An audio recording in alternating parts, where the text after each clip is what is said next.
Okay, so we're going to take some more time in Romans. There's a lot of good stuff in Romans, and there's a lot of good stuff in the Pauline epistles if we'll take time to look at it and not confuse it with a whole bunch of doctrine. And we get a lot of doctrine that comes from it, and one of the biggest doctrines that we get that comes from Romans is, oh, you're not responsible for all that Old Testament stuff anymore, and it's not what it says. Let's talk to our Elohim, and we're going to review some questions that we've asked, and add another question that we have to be aware of to all that, which is going to come out in what we're going to look at in these. I won't say how many verses because it keeps going up. So, but Father, we thank you for your word. Father, we thank you so much that you've given us a means to look at the path, to be aware of the path, and to be aware of when we stray off that path. We ask, Father, that you will help us, open our eyes, open our ears, and open our hearts, so we can see your word, exist within your word, and stay on the path that leads to you. And we thank you in the name of Yahushua. Amen. So, we've asked a bunch of questions over the last couple of years. Why do we believe what we believe? And this is one of the big ones that we have to ask when we're looking at the Pauline epistles, because there's so much confusion if we don't understand the Torah, the writings, the prophets. We make a mess of it because we listen to what was the doctrines that were developed in the 4th century. They're still prevalent today. But why do we believe what we believe? What's the source of that belief? Another question that we've asked, which is really an irrelevant question, is, do I believe that Yahuwah Elohim exists? And why is it an irrelevant question? Belief is really not as relevant, or not even as important as relationship. Okay, so when we think of it in that term, the other question that we've come up with is, am I aware of the presence of Elohim all around me in my life? And am I aware that my Elohim is aware of me? Okay, and to this question, we really have to ask another question, and something that we need to seriously consider. And I was kind of thinking of this on my way to Azel to teach Sunday. Is why is it that we pray for solutions to problems instead of having a relationship and being aware of where we're going, so before we run into problems? We always want to fix things, but we never are really up on preventing things. And the question there is, if I am aware that Elohim is present, why do I not take the time to have regular communications? Why do I only go to Elohim when things seem to be falling apart? And sure, we can recite the Shema in the morning and be serious about it and look at ourselves, and we can recite the Shema at midday and recite it in the evening. But do we actually take the time to sit down and have a serious conversation with our Elohim just because we want to? Okay? And I can say yes. Yes, I do. Not as often, perhaps, as I should. I speak to my wife every day because I'm aware that she's there. And if I speak to my wife every day because I'm aware that she's there, why am I not that aware of the presence of my Elohim? So that's a question to keep in mind as we look in what we're going to look at. Now I'm going to read verse 5 as an introduction. Okay? not necessarily taking into context what it's saying, but I guess really the very last phrase of it's what's important. But according to the hardness and unrepentant heart, you are treasuring up for yourself wrath in the day of wrath and revelation of the righteous judgment of Elohim. Okay? So, not so much to be concerned about, we're building up wrath, but to consider our condition is my relationship with my Elohim being hindered because I do have a hardness of heart? Okay, what does that mean? Hardness of heart. Let me actually look at what the word is here. Verse 5.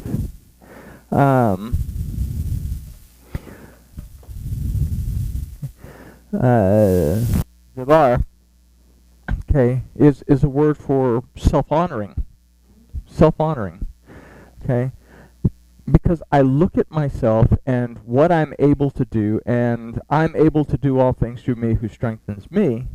So, am I actually hindering my relationship with my Elohim out of my own pride or what am I trying to say here? Not pride necessarily, but my own confidence in my ability to do.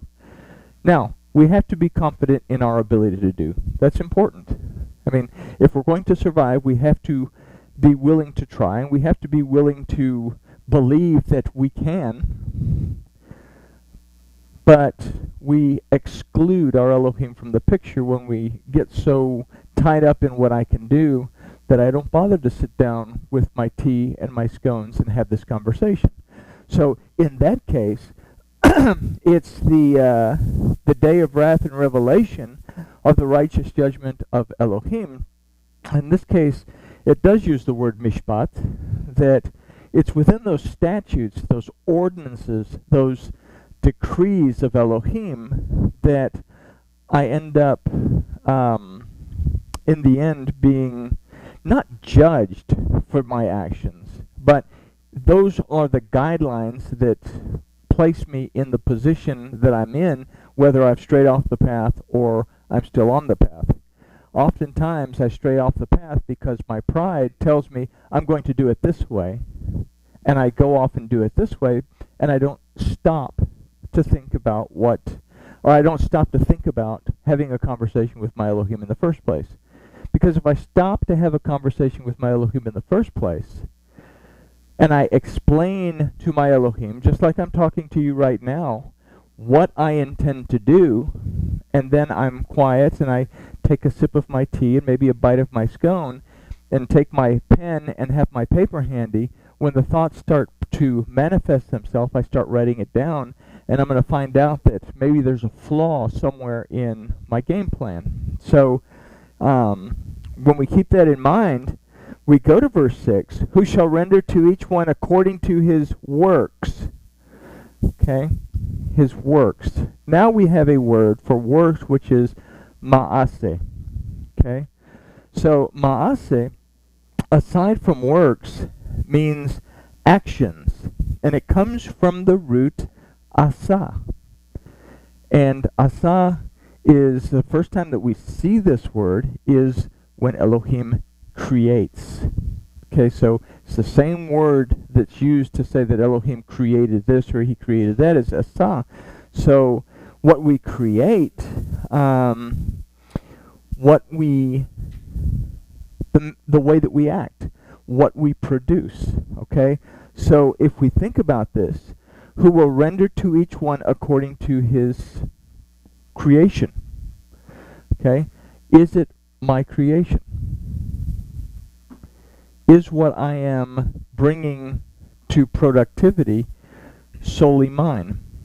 Okay, now think about that, because in Bereshis we are created in the image and likeness of Elohim. He created he, them, male and female, he created them. And then he told them to be fruitful and multiply. Not so much in the idea of procreation, but to be able to be productive. Our job in our existence is to produce. And what do we produce? We produce the right kind of fruit in our life. because that is what we will be ultimately judged on. We talked about the little flash drive thing, right? That, we're basically the laptop, and the laptop takes in all the information that our spirit punches into it, and it goes on the disk drive, and when we finally kick off, then the flash drive takes all that information off, and that's the part of us that is reviewed, right? So everything that we do, we have to be aware of. Am I the sole proprietor in my life, or am I in partnership with my Elohim in everything that I do? Am I the sole proprietor in my life, or is my partner in my life, in my existence, Yahuwah my Elohim? Okay? And if I say that my partner in my existence is Yahuwah my Elohim, then am I paying attention to his instruction, which is something that's going to come up again. All right, so who shall render to each one according to his works? Everlasting life to those who by persistence in good works seek for esteem and respect and incorruptibility. But wrath and displeasure to those who are self-seeking and do not obey the truth but obey unrighteousness. Okay, so everlasting life to those who are aware of what is true. Everlasting life to those who are persistent in good work. Well, what is good work? What is good creation compared to what is bad creation? And it tells us, it kind of gives us an idea that bad creation involves things that are self-seeking and not in alignment with truth. Okay? So what is a good work then? If it's in alignment with truth, then I have sat down and I have included my partnership with my Elohim to guide me in the right direction according to his word. Okay? When I say according to his word, there's a lot of stuff within the Torah itself that tells us how to act in our relationships, in our business dealings, and everything that we get ourselves into. So, according to his word isn't a religious idea. Okay? If I tell people that I live my life according to the Bible, they're going to see me driving to church every Sunday and every Wednesday and every time the doors open, and they're going to see me singing in the choir. But when I say I live my life according to the word, it's because I take the instruction and it keeps me on the path. And this is, we're going to see this in just a second. It keeps me aligned, okay? So I'm not self-seeking, okay? Because when I become self-seeking, then I forget others around me. It becomes all about me, and it becomes all about what I want to accomplish, not keeping in mind how what I want to accomplish is going to affect the world around me. Okay? So, we go on. Affliction and distress on every human being working what is evil, of the Yehudi first, and also of the, and this it says Yawani, but in the Aramaic it says the Arameans, referring to the northern kingdom. So he's talking to both houses here. It says, this applies to both of you. You both have to be consistent in living your life with the knowledge that Elohim is present, and you also have to be aware that you're living your life with Elohim as your partner. And what we're going to read here in a minute is that you're living your life aware that there is a set of instructions that guide you in a straight line. Okay? So, in fact, let me see. We go down to verse 11. It says, there's no partiality with Elohim. Okay? If there's no partiality with Elohim, then it says affliction and distress on every human being. Okay? Esteem and respect and peace to everyone working what is good.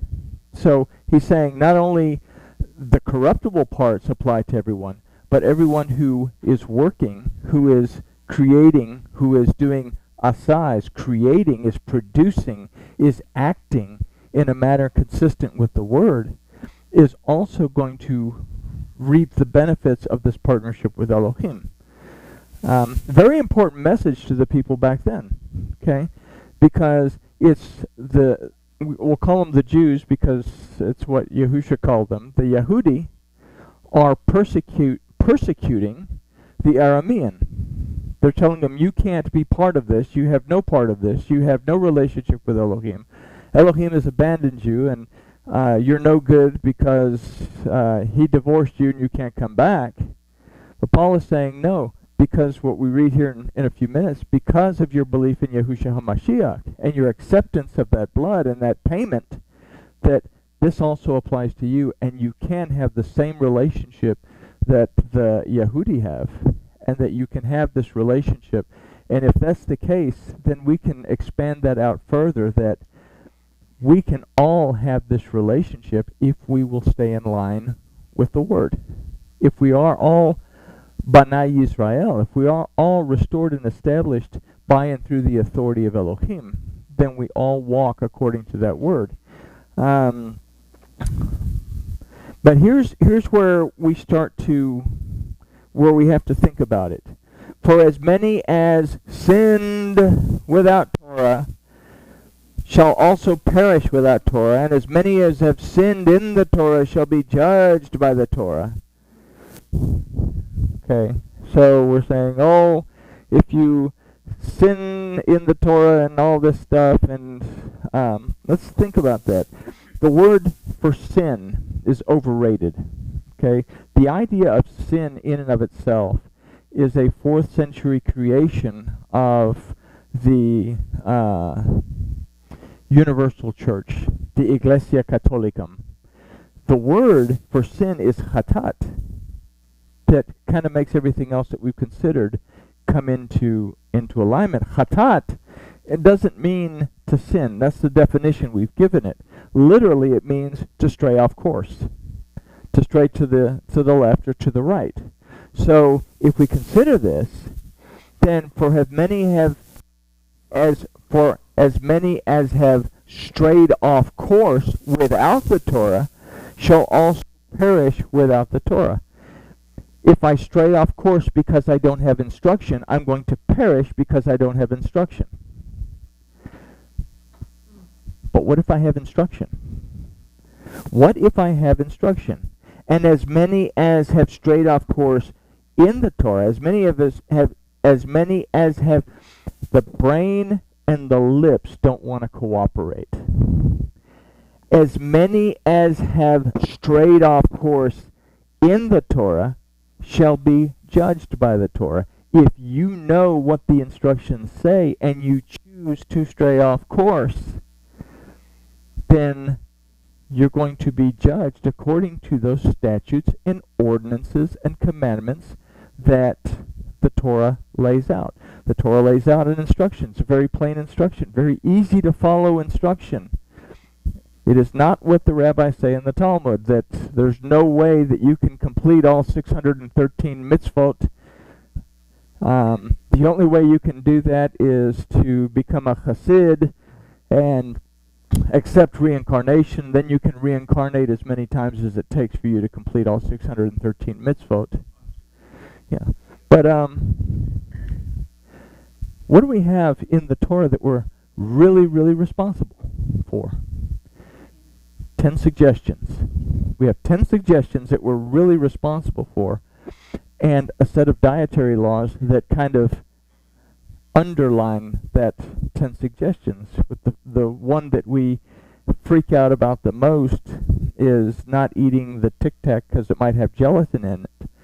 But we miss the point that not to eat things that encapsulate a lack of ethics, a lack of morals, and most importantly, a lack of truth. Because if I eat things that encapsulate those things, then I am going to neglect those 10 suggestions, and I'm going to stray off course. Okay?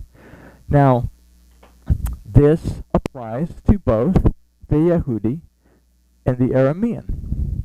And if it applies to the Yehudi and to the Aramean, it's going to apply also to the ger amongst them, the stranger amongst them.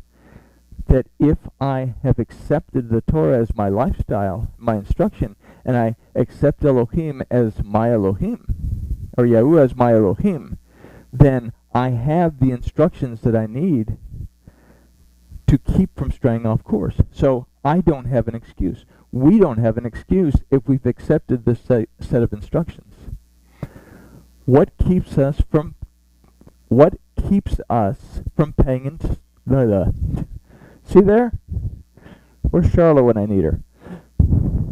She's the speech pathologist in the Saturday class. What keeps us from going to the Torah and paying attention to the Torah so that we don't go off to the left or off to the right is what we talked about at the very beginning, is that we don't have that really, really solid relationship with our Elohim.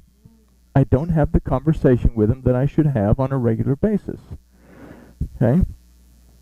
Trina, Torah. Well, in a way she is Torah. She is the instruction that I follow in my life. Except for that you need to eat. Except for that you need to eat and get some rest thing. But Trina and I have conversations. She knows more about how I feel than I know about how I feel, because she talks to me. I talk to her. Okay? It's that relationship. So if I can't have that type of relationship with my Elohim, then I'm going to have trouble really focusing on following the instruction the way I should. And then, for not the hearers of the Torah are righteous in the sight of Elohim, but the doers of the Torah shall be declared right. What does that mean? Just because I just because I can perceive, discern, understand, and claim to obey, and claim to apply, and claim to be content in what the Word of Elohim says, doesn't necessarily mean that I do it. Okay? This takes us back up to this idea, who shall render to each according to his works? What do I produce that shows that I am Torah observant in my life? It's not about wearing tzitzit and all the external stuff that people can see. It's what's, well, I may be getting ahead of myself. It's actually what's inscribed in the heart itself. Okay? Do I keep the word within my heart? If I keep the word within my heart, well, what is the heart? The heart is the seat of the passions and the emotions and my appetites and my desires. Do I have the word within my heart that keeps me in check? Because a lot of the things that we do, if we think about it, are impulse related. Why is it impulse related? Because I don't have the relationship that I should have, because I don't stop to have a conversation with my Elohim. I wait until the impulse has made a mess, and then I remember that Yahuwah Elohim is present, and then I want to go to prayer and say, fix this. Whereas if I would have taken the time to have that conversation and allow those emotions to come out in that conversation, then they would have been tempered by the gold that covers the shittim and the ark. And once those emotions are tempered by the Spirit of Elohim, then I can proceed on course in truth, according to his instruction. Okay? When I say according to his instruction, it doesn't necessarily mean this Torah. I can use the word Torah according to his Torah, his instruction to me, spirit to spirit. And I hear his voice, and I hear what he's telling me, and I understand what he's saying. I write it down so that I don't mess it up, because I will mess it up. Because we're human, that's how we roll. So I'm paying attention to what my Elohim is saying. Okay? So says, when the Gentiles who do not have the Torah by nature do what is in the Torah, although not having the Torah, they are a Torah to themselves. And this is what we've just talked about becomes. The Gentiles. Who are the Gentiles? It's talking when they call someone a Gentile, they say, well, you're a non-Jew.